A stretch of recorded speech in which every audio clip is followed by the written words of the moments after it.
Welcome everyone. Thank you so much for joining our webinar today entitled Play Matters, Increasing Play Prioritization. So please note that we are recording this session. And I'm Megan Jones. I'm the Program Manager for the Saskatchewan Association of Recreation Professionals, also known as SARP. And with me today, even though her camera is not on, is Guylaine Green. She is the Chief Administrative Officer for SARP, and our wonderful speaker, who I will introduce shortly, Whitney Blaisdell. So before we introduce our speaker, we have some quick reminders for you. Our first in-person conference will be at the Saskatoon Inn. The save the date is from September 19th to the 21st. More information will follow. We don't have a lot other than the save the date at this moment. So today's presentation has been set up as a webinar, but you still have access to the chat. I will monitor the questions throughout, but they will be answered at the end.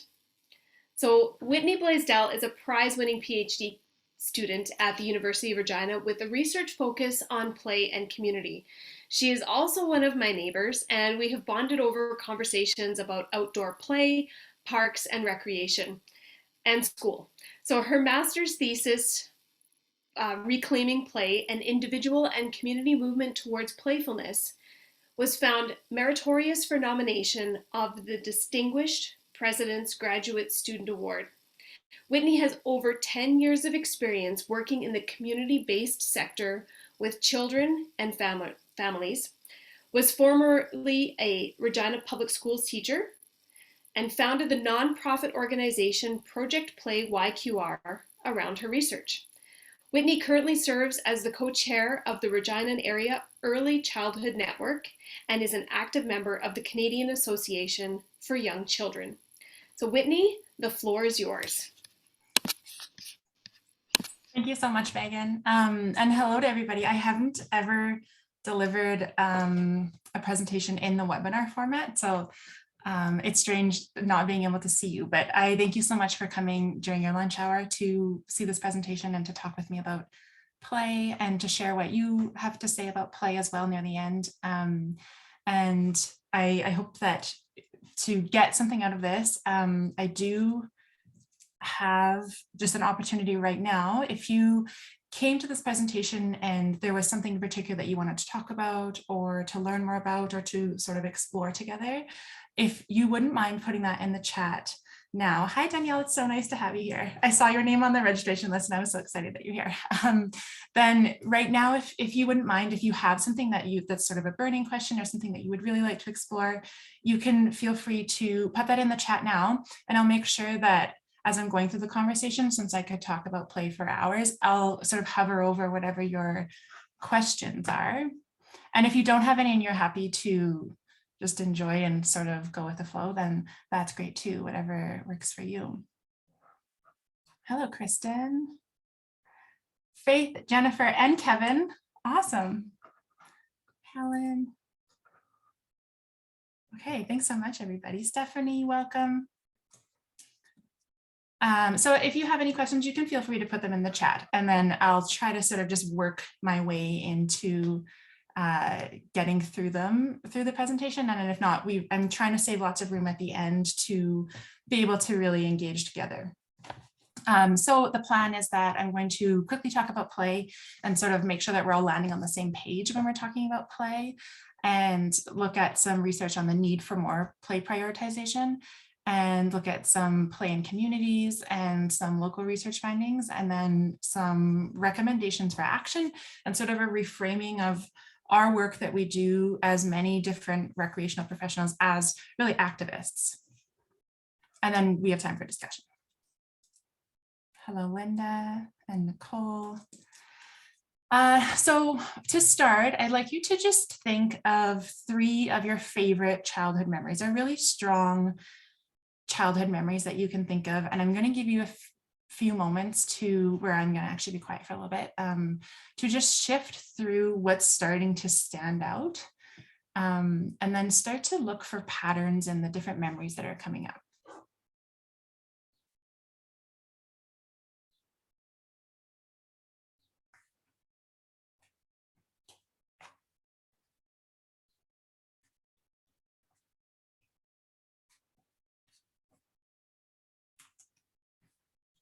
So when I've done this in the past, and I started doing this actually because of a professor who I'll introduce in a little bit, who had us do this in his class. And what we found, and what has been found when other people do this in research, is that most people have a few things in common when they're looking through their favorite child memories. And one of those things is that you're often outdoors. Another thing is that you're often unsupervised. And another thing is that you're often doing something risky, and that what you're doing is play. No one's telling you what to do. You're not actually in a structured program. You're not learning how to kick a ball or do some sort of a sport or skills development. You have free choice over what you're doing. And so when you think about how these often become some of our most powerful memories, or when we look back at how strong these memories are, often you can start to even almost smell your experience when you really sink into it. But these are very identity forming, very important in the development of us as human beings, and even just as beings in the world, is our play. And our play experiences mean so much. And it's hard to describe even what play is, and to describe the significance of play, which is what I'm trying to help us learn how to do together, and what I'm still trying to learn how to do, because it matters for, and Danielle, I saw your question, and it's one of the reasons I am doing this presentation. It matters for how we frame how important our work is. And when we're trying to get funding to do the work that we're trying to do, we need to be able to articulate to people and to show them the importance of play. And this is something that we know on sort of a physical kinesthetic level. It's hard to be able to use language to describe the importance of play, and to put that onto a grant application, or to try to say, this is why this work matters.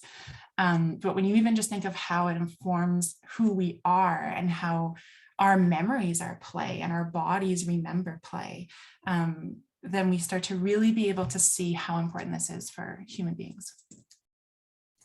And so what is play? So I approach play as any activity that one does only for the sake of it, where if you look at what's the point of it is play. So the prize of play is play itself. Anything that you do just for the sake of it is, in my definition, play. So it's a very broad definition. And yet this is something that we don't really do enough, and that people rarely have time for these days. There's also a difference between play and playfulness, but playfulness is equally important. And a lot of adults, playfulness becomes important when you start to approach your work or a task that does have an outcome, but approach it. And as soon as you start to be okay with the way you're doing the work, or the outcome of the work really getting off track, that's bringing playfulness to your work, or to something that you have a task with. It could be washing dishes, it could be driving somewhere, getting to a destination, you could be working on a paper, or doing something that has a really strong outcome in your work. But as soon as you start to look at it with, what are different ways I can do this? Am I okay with this going a little bit sideways? What happens if we do this completely differently? You start to be more playful. And this is such a tense but very important opportunity for learning and exploration, and where a lot of the great work and the creative ideas that we have come from approaching things with playfulness. And so, for example, this child, it's hard to recognize. Some people say you can recognize play, but I disagree. And I think, for this child, you would look at him and he looks like he's very hard at work, and he is working hard technically, but this was during something that we were doing together, and he has complete choice. No one actually told him that he needed to draw anything or make anything. That was just an invitation that was available to him. He has complete choice over what he's making, what materials he has. So he's entirely engaged in play, even though he's working and he's focused, and he's probably developing all sorts of skills and things. But the point of it is just for his enjoyment. And I don't even know what he's making there, but he does, and it's for him. So the benefits of play. There are so many benefits of play, and they just keep piling up. So play positively affects social behaviors for life, socializations and interactions with our peers. There's tons of research on the importance of play for attachment theories and our attachment with our caregivers and the people that we love, including in not just child and adult relationships, but romantic relationships and friendships. What play does to strengthen our relationships with other human beings is amazing. Understanding of things like ownership, lending and negotiating, winning and losing, competition, being a good sport, those things are so strengthened by play. Self-expression, creativity, problem-solving skills, independence, self-motivation. There's research showing that the more physical risks that we take as children, this is actually translating into us being able to take emotional risk and travel further and take really important, the types of risks that we like to take and that we like to see people take as adults. And intellectual risks come from sort of understanding risk and being comfortable with risk that lives in our bodies as children.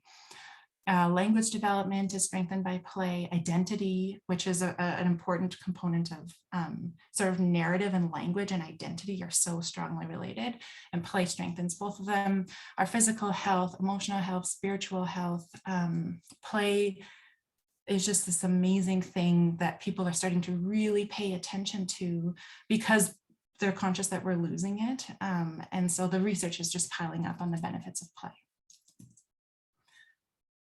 This is from some research that I was really fortunate to do right at the onset of the pandemic, where I got to work on a project where we were looking at how to support play during the pandemic. And this was a qualitative study. So it's actually a playful way to approach research, where you don't go in with a hypothesis that you're trying to prove or disprove, you're just exploring content. And so what I noticed right away with people who were contributing to the research is that they were sharing that the more well they felt, the more playful they felt, and the more that they felt that they could support their children's play if they had children at home or the people around them, that they were able to really make space for play if they felt healthy. And not being a health expert or really having a lot of background on well-being, I didn't know how to approach then. The point of the research was to learn how to support play.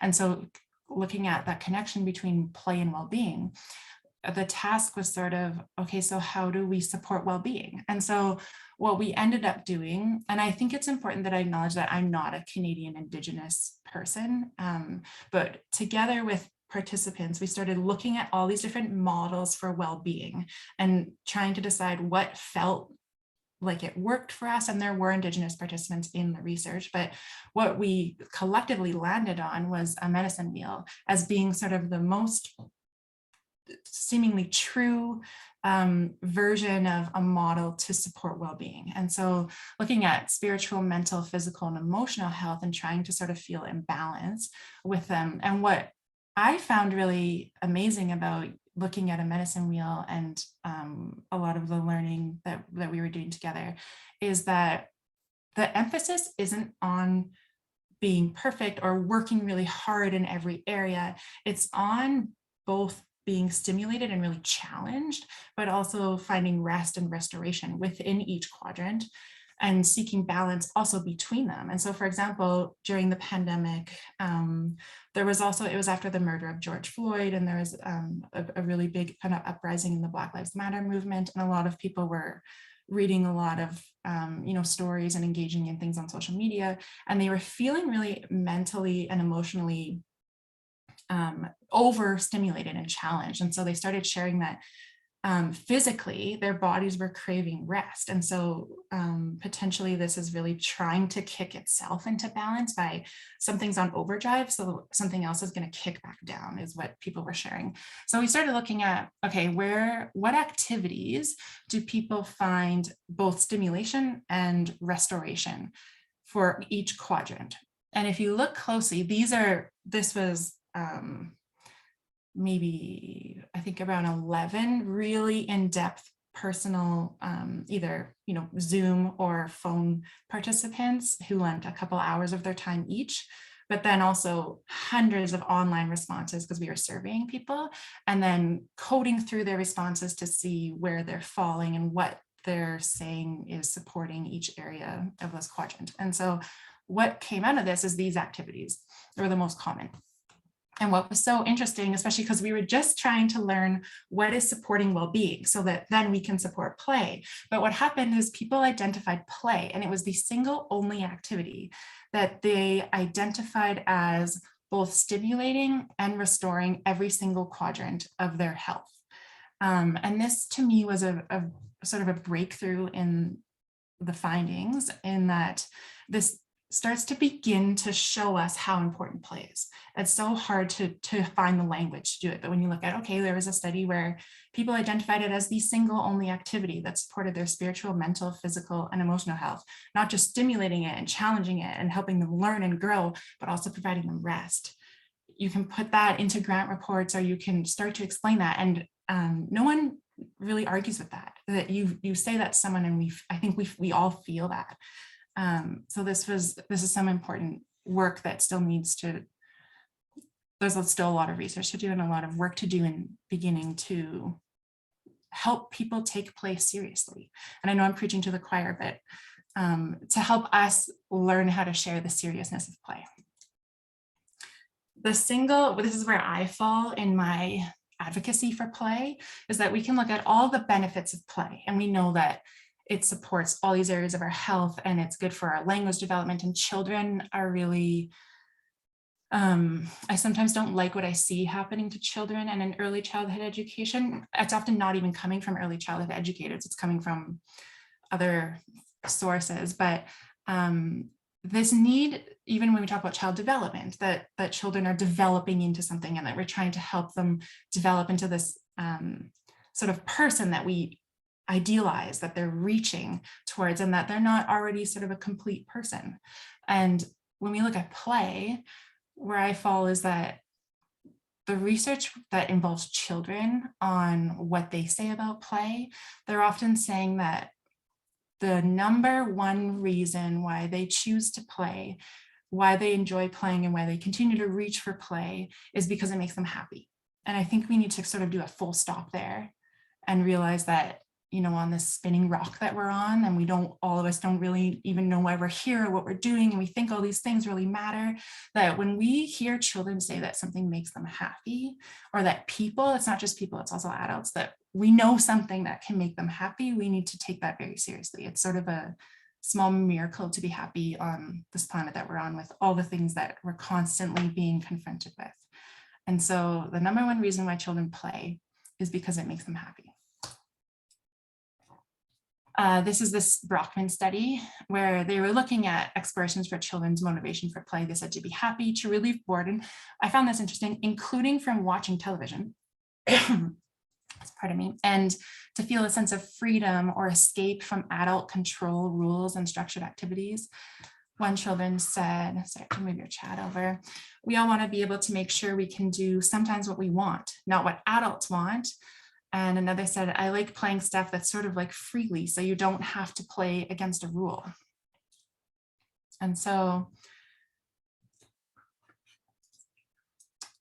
just really, I want to spend some time with this, that play makes people happy. And I think this is also where we need to start framing play as, it doesn't matter what all the benefits are. We know there's so many benefits, but you know what, even if there weren't any, we deserve to be happy. And I think in our, grant reports and in our work that we do with kids, when we're letting them play and when we're supporting their play, it doesn't have to be educational play, and it doesn't have to be, these adults don't have to be active and all these things that we like to see. They can just be happy. We can make people happy. And we as play supporting professionals have such an amazing capacity to do this. And it's important that we recognize that. And so these are photos. And right now I'd like to also acknowledge that all of these photos on this entire presentation actually are all from Treaty 4 territory. And that considering the history of what's happened on Treaty 4 territory, I think plays, it also gives strength and urgency to supporting play on these lands and with families, and supporting family togetherness and attachment.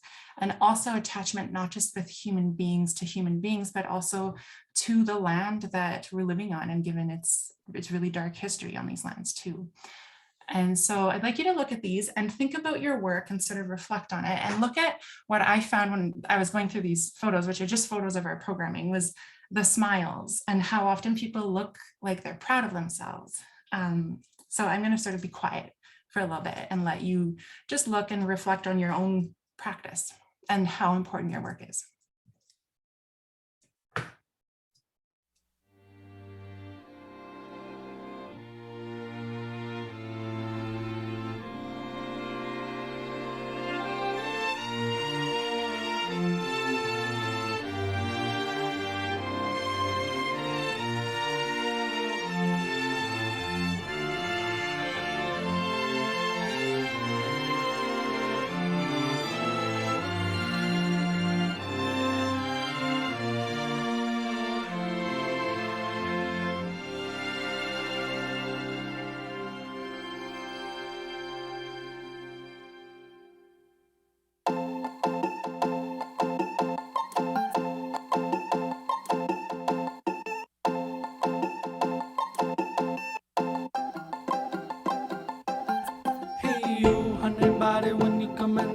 gameplay. I got my checkers out, chess part cheesy. Oh yeah, honey body, you make me want to play with you. And if you wanna bring your dice, that'd be real nice. Six-sided dodecahedron, it doesn't matter. Oh yeah, honey body, you make me want to stay with you. Oh honey body, what you doing Sunday? Baby sipping the Coca-Cola with me, babe. Oh yeah, honey body, honey body, honey body, yeah. Cause everybody wants a honey body someday. Mama said it'll grow on the trees easy. Hands down on the ground, I'm begging you to please, honey body, please me. Ooh, ooh, ooh, ooh, ooh, ooh. Honey body, want your body.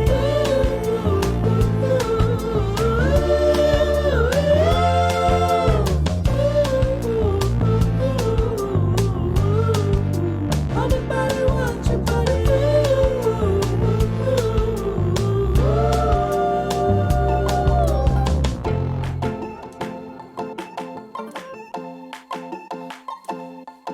Hey, you honey body, one day you were lady, sitting under the tree, all so shady. Oh yeah, honey body, one day we're going to play, honey body, yeah. On the day we're together in a real way, under pressure to safe, it's so easy. Oh yeah, honey body.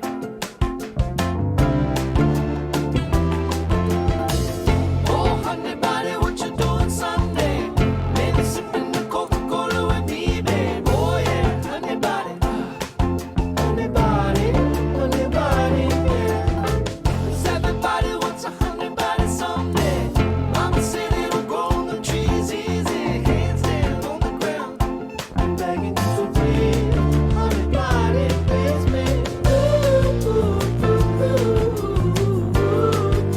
Honey body, want your body. Ooh,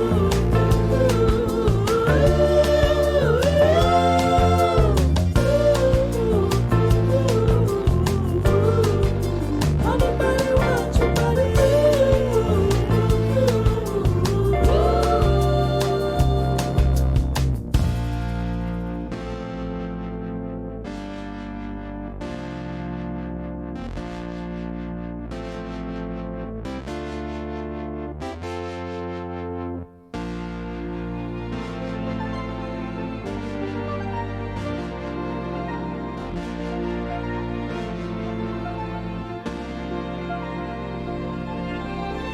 Oh, honey body, what you doing Sunday? Maybe sipping the Coca-Cola with me, babe. Oh yeah, honey body, yeah. 'Cause everybody wants a honey body someday. Mama said it'll grow on the trees easy. My hands down on the ground, I'm begging you to please, honey body.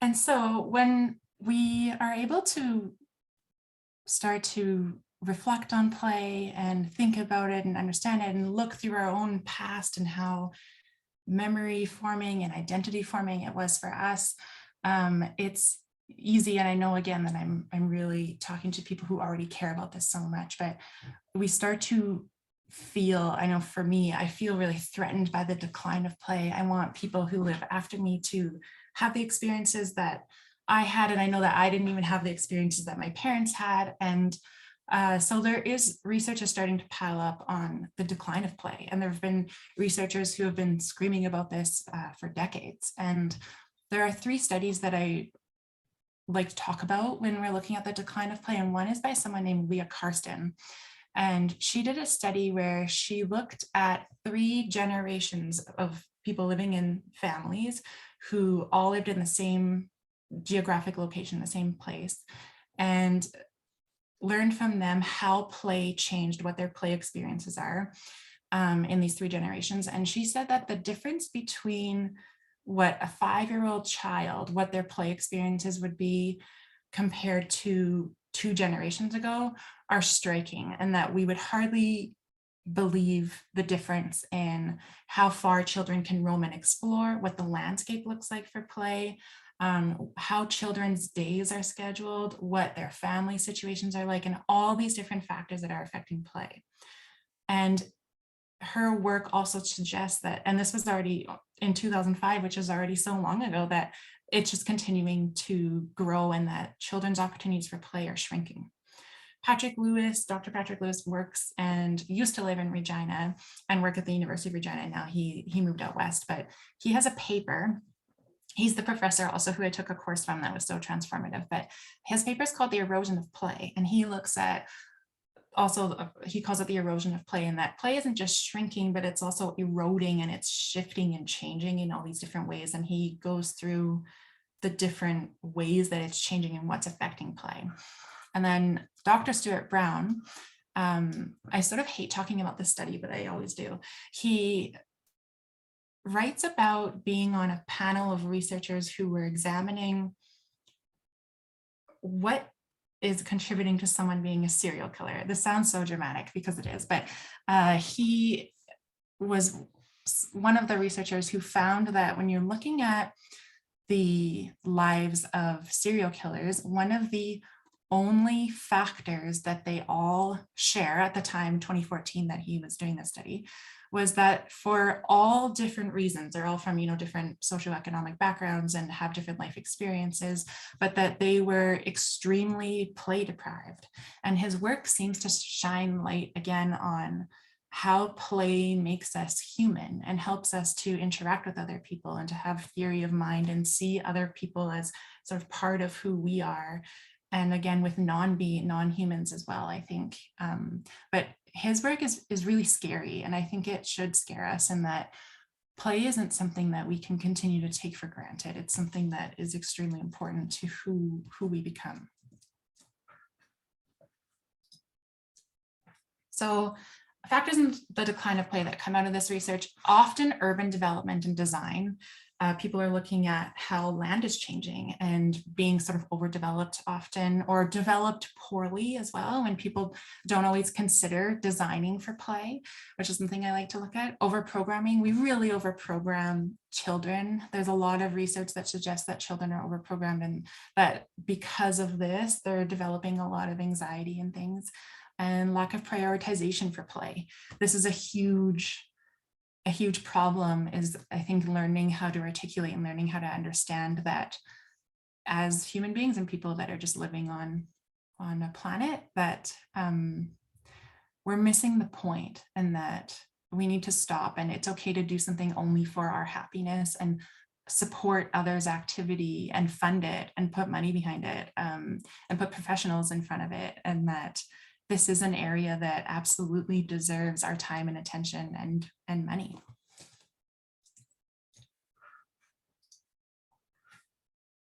So for my master's thesis, this is exactly what I started to look at, was what are the facilitating factors and barriers to play? And I use something called grounded theory, where you're openly exploring a topic and collecting, sort of listening to a lot of stories and then looking for patterns. So I would transcribe all the research and then code every line and then look for patterns that are showing up in the codes.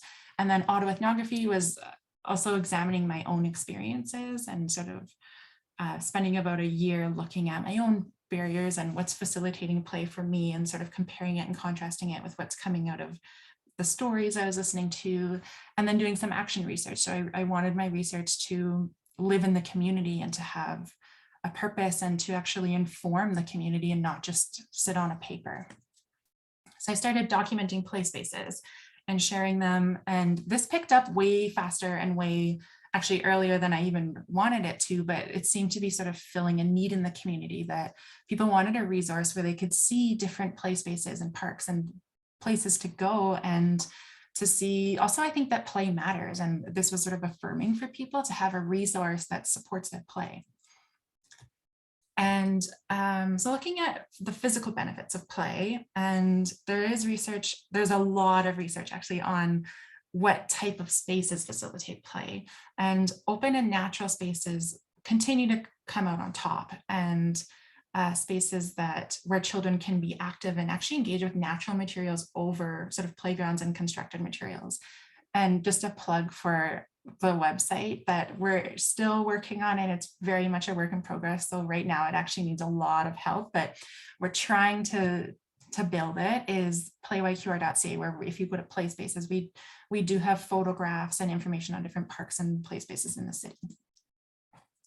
So this was the grounded theory that came out of the research, which was that essentially, if you're looking at play and the things that seem to be supporting it, one of them is reclaiming a playful self. This is actually adult play. And so adults, whether they have kids or they're working with children, or I really defend play as important for all ages and not just for children and in the early childhood sector, but having adult forms of play and relaxation, something that we enjoy doing ourselves, helps us to sort of keep the big perspective in mind and to support play for other people.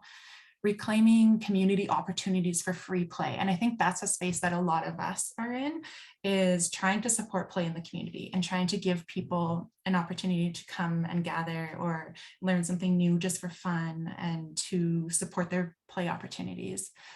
Another one is reclaiming community opportunities for home wellness. So that this was actually before I did that other study, but the connection between wellness and play was already so strong even before I was specifically looking at it, where people were at this point often talking about the connection between mental health and play, where they felt that when they had proper access to mental health support, it helped them to be more playful when they felt supported that way and they felt that their mental health was strong.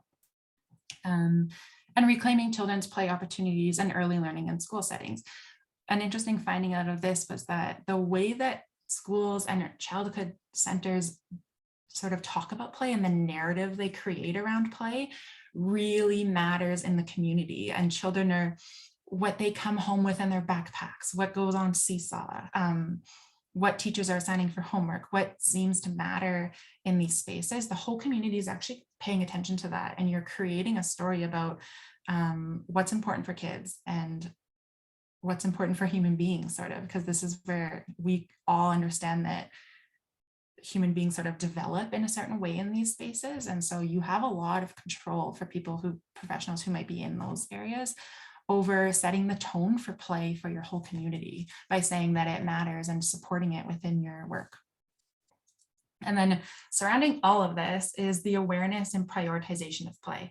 And something that was really neat, I thought, was that something that supports our awareness and prioritization of play is confronting our own mortality. So looking at realizing that we're not just living on this earth, but we're also dying. And that, as morbid as it sounds, every day is a numbered day, and that one day we will no longer be here, and we will no longer be with the land that we love and the kids that we love and our partners and our pets, and that moments are continually fleeting. And we forget this when we're so busy and we work all the time, but we're only here for a short while and nothing is guaranteed. And it seems like that doesn't support play, but for some reason that realization, or something like having a near-death experience or almost losing a loved one, or sometimes losing a loved one, can launch us into this really fragile space where all of a sudden everything matters, and we look at the things that don't matter as much and we see that they don't matter as much. So things like near-death experiences, tragedies, even mass tragedies. I know in the wake of what happened in Texas, a lot of parents are, clinging to their children, and not just parents, but people are really clinging to the people that they love because we saw something so awful, and it shows us that nothing is guaranteed. So out of the research, I started to really want to dig into some of this reclaiming community opportunities for free play, because that seemed like one of the biggest areas that needed support. And so incorporated Project Play YQR to try and do some more work in this area. And just to speak to what I was just talking about too, there's I don't know if anyone's familiar with her poetry, Rupi Kaur, but there was one poem that I felt really, really spoke to this. And she says, "We have been dying since we got here and forgot to enjoy the view." And this is play, is remembering that there's a view, and that life is fleeting and it's important to just be happy, and that is enough of a reason to do anything, is for our own happiness and the happiness of the people around us. So looking at gaps and needs in community service, what we started to do was just see what would happen if we just offered people opportunities to get together and to not program them. And so we would bring books and sometimes art supplies. This particular photograph is from a day when it happened to be Halloween and we were doing something, and so costumes were optional. And we brought food. So we just brought food. People were required to register, even though everything was free. And we had transportation provided for anyone who needed transportation. And we just brought things, and there were two of us, and we were both had play specific backgrounds, and just wanted to see what would happen. And this program was called Communities at Play. Registration would completely fill. And we actually stopped advertising it because there was a wait list every week. And this was just for people to just come and gather. And we did have food and coffee, but they just wanted a space to get together. It was during the pandemic and almost everything we did was outside. But how meaningful this seemed to be for people was really neat. And I was also amazed that we got funding for this program, because as I've been talking about, it's hard to get funding for play. People think that it's this frivolous thing that first we need to, we support literacy, we support children's physical activity, we support adult literacy, physical activity, all these things, and we forget about play, or we think it's just happening, and it's not, and it is important to support it. So we started to just fill parks, and we started to move away from playgrounds too, which I'll talk about in a little bit, and just gather and play. And we didn't tell people what to do. We didn't get a game going. We didn't invite any specific activity. The staff and I and volunteers just sat back and watched everybody and kind of walked around and visited and set things up, and just were eager to see what would happen. And people just played. But it was, one of the things that I found about it was that it was very community building, and that a lot of the same families kept coming back. And I also wasn't expecting this to attract so many newcomer families, and we were really excited about that, was that people were learning what different parks and places there were, and they were meeting other families and developing community in a capacity that they didn't really have outside of this program. So that was something that I wasn't expecting.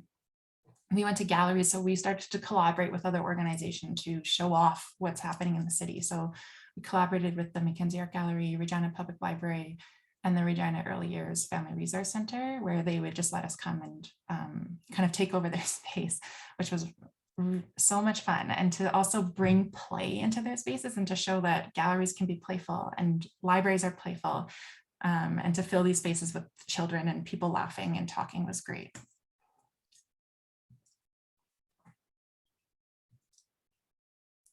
So we always brought food, and that helps.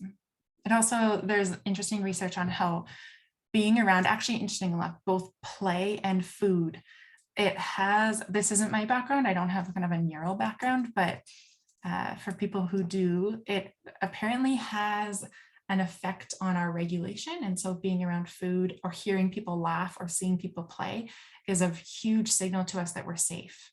And it helps us relax and regulate, and it has an effect on our bodies on some sort of a cellular way. And so the food, people would always gather around the food and the coffee, and it just made everything feel so much more relaxing and warm and fun.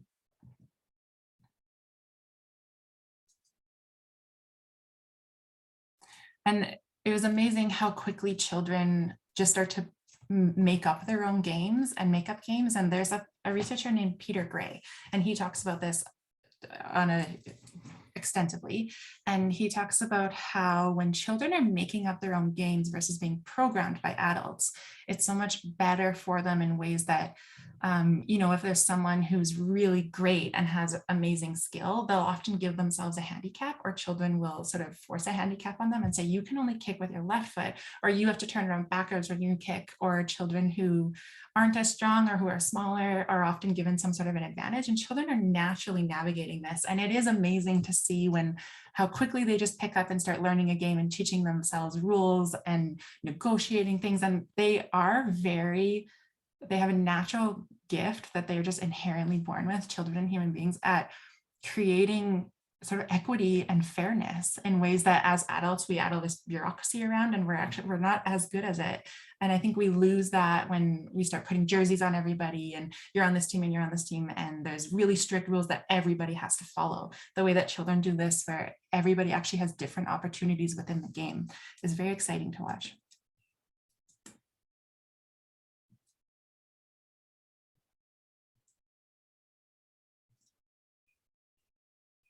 A note about the food too. We at first, we made everything really healthy, and we cared so much about what we were providing, and it was fun to relax and let food also be playful and fun.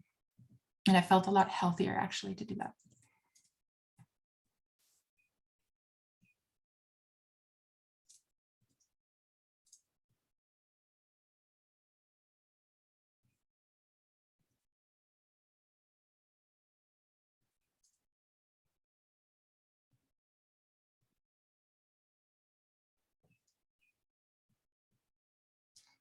So quickly going into recommendations for spatial design, and I know this might not be relevant to everybody, so I'm going to go through it quickly, but I think it's also very relevant to when you're deciding where to go and play. If you have the opportunity to visit different parks, or if you're a teacher and you're setting up a classroom space, to really look at how your space supports play. So one thing that I was working with a urban developer and on how to develop spaces and how to do urban planning for play is actually to design as if you cannot build a playground. Playgrounds, the reason why they started building playgrounds, or when playgrounds started to become really popular, was actually because the streets became unsafe because of automobiles. So playgrounds have kind of an unplayful history of just, we needed to make a pocket for play because it wasn't safe for kids to play in the street anymore. And playgrounds are actually a symptom of the decline of play. And so looking at how do you make a space where you're sort of turning the playground inside out and infusing play into the entire community, and little tiny pockets of play everywhere, and ways to be playful and ways to continue to move around and be safe, looking at pedestrian friendliness, little tiny, pops of color and an aesthetic of play throughout the whole community, as opposed to in little pockets where also they can feel quite exclusive to adults who want to play and are uncomfortable being around a playground because there's children there. So the three parts of a playful community, it's important that we plan for play. So looking at the entire neighborhood and then entire community, and how is it laid out? How do people walk and move around this community? How do they drive around the community? What's accessible? What does transit look like? All of these things matter. And I don't know if anyone else can relate to this, but it really matters when we try to do programming. If people have a hard time accessing your program, you don't have as much attendance. And so you start to have to pay attention to all of this stuff. And it's so lovely if you can live in a community where this has been well thought out. So the importance that community planners and urban planners plan for play is crucial to the work that we do.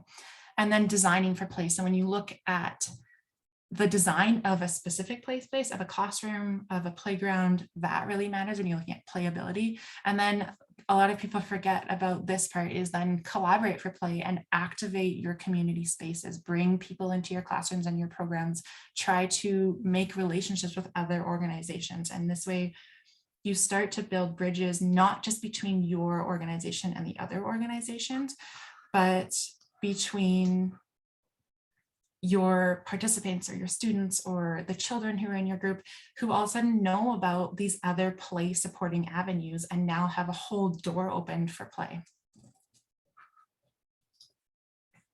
Naturalize. I'm going to spend a little bit of time with this one because to me it's one of the most important. Is there's this whole conversation about, kids aren't getting outside enough anymore, and they are spending increasing amounts of time inside. So any time outside is amazing, but when we start to go outside isn't actually all that natural anymore. It's often, green grass that's weed controlled and pest controlled, and then a constructed playground and buildings and streets and paved roads. And it's becoming more and more difficult to find natural areas where children have access to, and when adults too, have access to natural and native plants and species, and to be able to really interact with the natural environment, which can provide great sensory experiences and help them build relationships and also care about the planet. So positive effects of the natural environment, it's really important for children and their learning and play. And so when you're looking at natural spaces, or if you have the opportunity to take people outside, or if you offer playground programming outside, it's often we gravitate towards playgrounds just because we're sort of told to, or because we know they exist for play. And so it seems like that's where we should go for play. But if you look at playgrounds, especially newer playgrounds, they're often designed around such intense safety standards, or there's often very little thought put into a playground, and they sort of build a cheap, ready-made kit playground. And this isn't fully against playgrounds. I take my kids often to playgrounds, and swings are one of the most, when children talk about what their favorite play equipment is, swings are hands down, they always win. So there's a lot of great joy and fun of playgrounds. But often the natural world is forgotten, and there is so much rich playability in the natural world. And so you look at the difference between these two pictures. Kids often, especially during the pandemic when playgrounds were closed, these trees, I think these are called black willows, and they're near my home, and these would be filled with kids. And they're also so much fun because they drop sticks, and sticks are great loose parts where, you can collect them, you can build things with them, and you can run around with them, and they're a sword, and then they're they can take on all these different shapes and forms for kids and for adults. And they also provide shade, and they provide beauty. We like to kind of picnic under these trees. And so the natural world is already providing us with so much. And these trees, Danielle, are at Les Sherman Park. I always tell people Les Sherman Park in Regina, Saskatchewan has the best climbing trees in the city. This is where we go to climb trees. And there's really great ones all around the park. And these trees, I feel like they just look like they want to be climbed. And they're so fun, and they drop so many sticks. And it's actually kind of funny. I was trying to encourage a developer to plant more of these trees and to make sure that there are these types of trees in every park, because they invite climbing and all this great risky play. And they said they don't like to maintain them. They're a lot of work to maintain because they drop so many sticks, but the sticks are such great play items too. They make great loose parts. So it's, again, this is why it's so important to look at priorities, and that we advocate for play, and that we show that, we like these trees, and these trees are important for kids and adults. They provide shade, they provide beauty, they're a climbing structure, they drop toys onto the ground, and they provide a lot of rich play activity and are unpredictable and fun in ways that playgrounds just don't meet all of these amazing outcomes for us in terms of play. Embracing risk. And so risk is very important, and is another thing that I think we're starting to care about more. But for a while, we were not very open to taking risks. I hope it is coming back. I hope I'm not just misreading that. There's a really cool study where Ellen Sandsetter was exploring risk taking with children, and categorized the different ways that children like to take risk. And the most common ways that they like to take risk are risk at height, speed, risk with dangerous tools, but that's things like hammers, or things that can still be appropriate for children to use.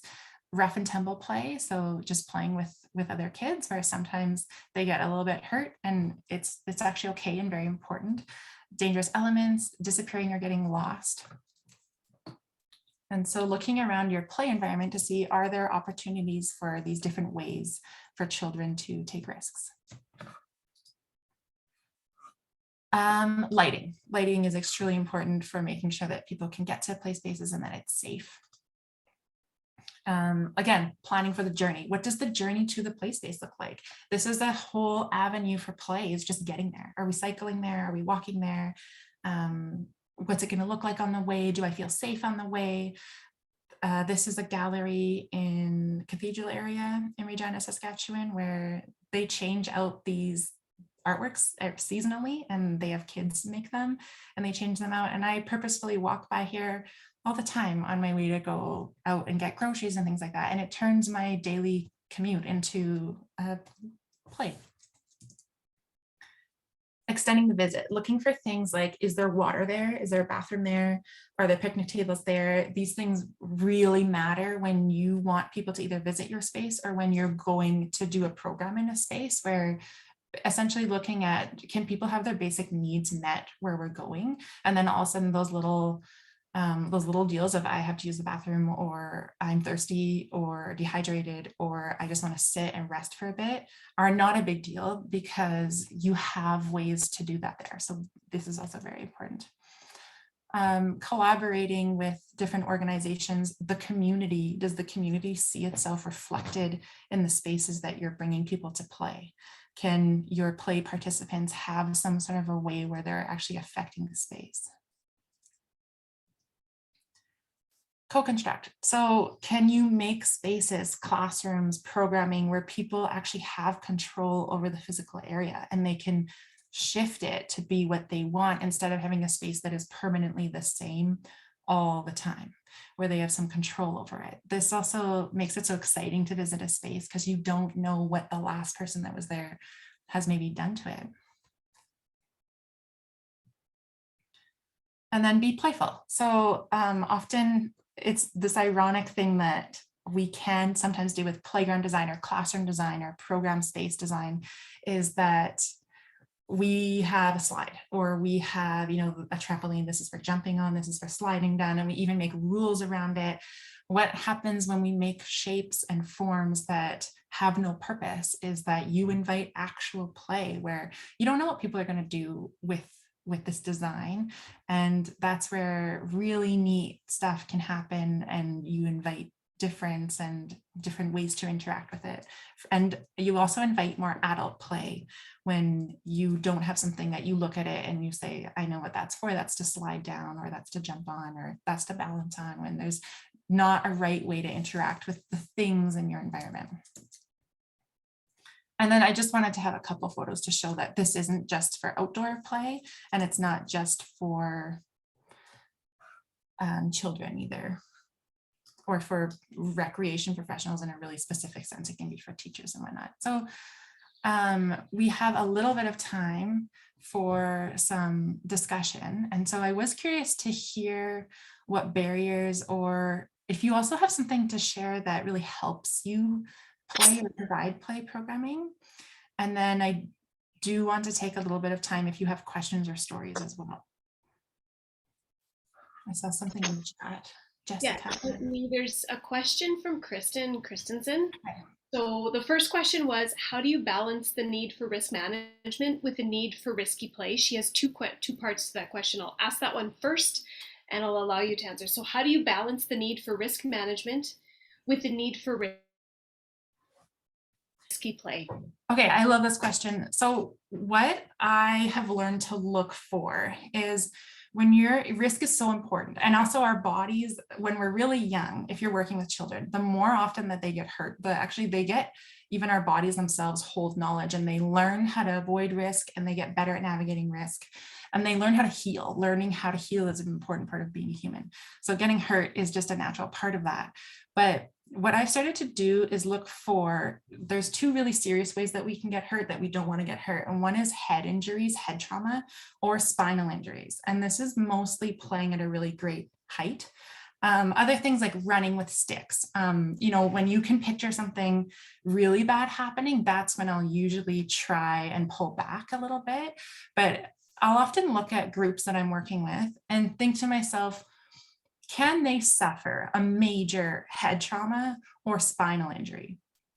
And if the answer is no, then I usually let it continue to happen. And sometimes I'll move closer, or often since we're working with families, I'll sort of just make sure that the family's aware of what their child's doing and that they're okay with it.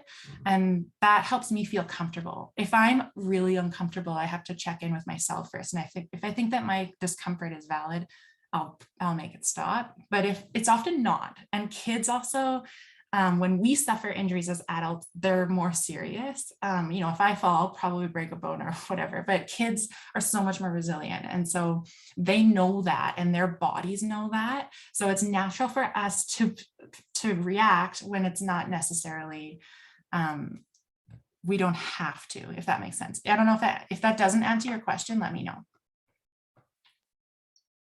And the second part to that question, thanks, Whitney, is that with the pandemic, many kids have not been allowed to do risky things safely. So how do we build this back in so that kids feel comfortable taking appropriate risks? So I guess it's a follow-up to the question that you just answered. Yeah, so I think getting outside, and I think getting outside and getting into the natural environment, balancing on rocks, balancing on bridges, climbing trees, these are all ways that we can safely engage in risk. And the natural environment, even honestly running on a grass field compared to running in a gym, the difference in the terrain and how our bodies have to respond to it, we don't really notice it, but it's way more risky. And so just gently rolling back into outdoor play and allowing more natural risk-taking opportunities, I would say.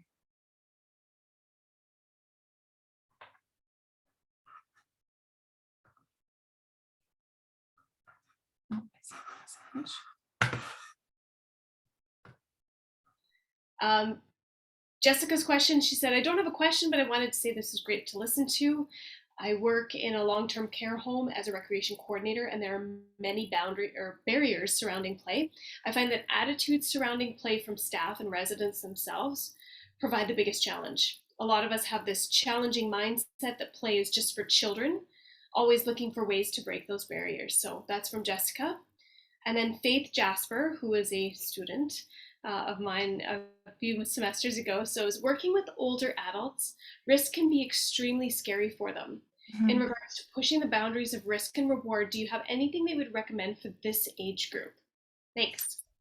Yes. Okay. Great question. So for older adults, risk can actually be very serious. And that's where we almost need to do the opposite of what I was just saying in terms of looking at children, where with older adults, our bodies are more resilient and we can face more injuries than they can. And so when you're looking at someone who's doing something, is actually putting a really big cushion around how you would approach it and being really gentle. I would say that older adulthood isn't necessarily a great time for physical risk taking besides walking on really gentle terrain, and is more just, you're kind of starting to almost hospice them a little bit. So just making their time, their last while, a couple decades on earth, really pleasant and playful in terms of engaging in sensory play, walking outside and sitting on a bench and looking at butterflies, putting their feet in sand,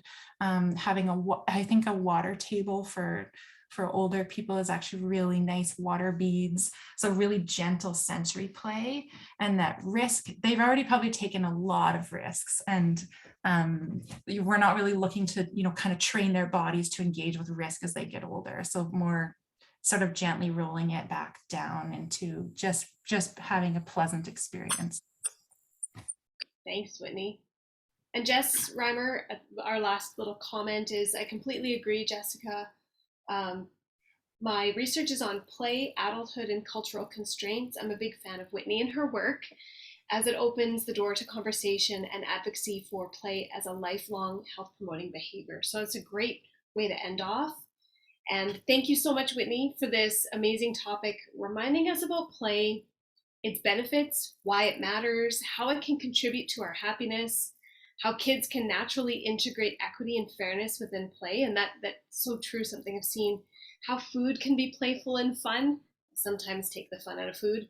So design as if you can't build a playground and providing real life examples of how to integrate play within our communities. So really appreciated that. I wanted to acknowledge that how I actually initially met Whitney was because her boys are playing in the front yard, and they're always playing in the front yard, and they're amazing. They're so fun. And the last thing I really wanted to, I took notes because I always do. There's 3 parts of playful community: plan for play, design for play, and collaborate for play. So those were the takeaways that I had. So hopefully you all had takeaways as well. I just wanted to remind you of our first, again, in-person conference at the Saskatoon Inn. So save the date from September 19th to 21st. We'll be sending out an evaluation survey immediately after the webinar. So via email. All feedback is welcome. It's been an absolute pleasure seeing this webinar and learning with you.